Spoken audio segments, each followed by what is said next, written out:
It depends what term we use, revisit. I revisit that day more often than you'd probably think.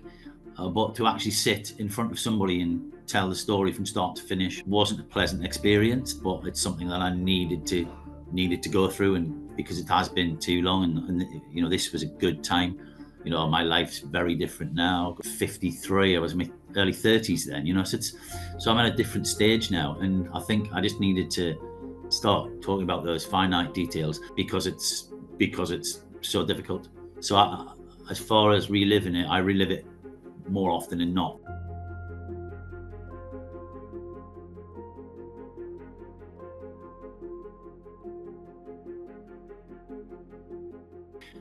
Early, straight after, wasn't the best time for me.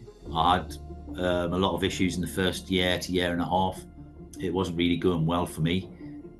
Mainly didn't want to sleep, because when I slept, I dreamt about that sort of thing. But then that kind of moved on after about, I'd say, 2 years.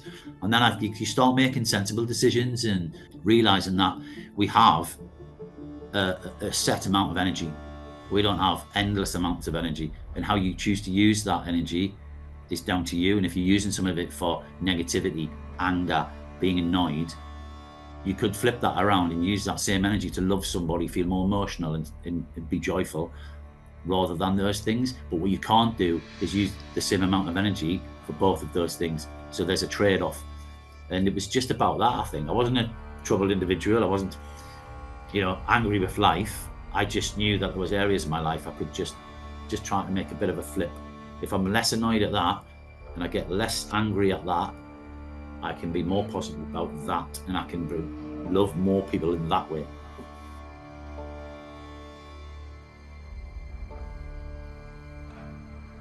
There's a little box in everybody's house that can watch the TV. Everybody's got a phone stuck in their face. You cannot not see something these days. Pardon my language, but there's a lot of shit out there. What you want is, so you want some good cold hard facts where you're going to learn something and also get a personal journey on it. And the way it's been told by Danny and the team it's amazingly done, and I hope people just see that personal side. We'll see it with any disaster, no matter how big or small it is, whether it affects thousands or hundreds of thousands.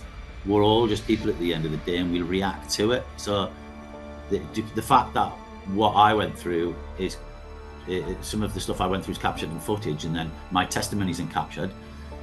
It's a very personal thing, but that should resonate with thousands and thousands of people on that day that did the similar acts to myself, went through similar experiences, and they just weren't captured, or they just haven't. So that's the voice I'd want to be, to show that I'm just a guy who needed to get something done, and we've all got that in us. We've all got it in us, whether you've been tested or you've had to do it or not.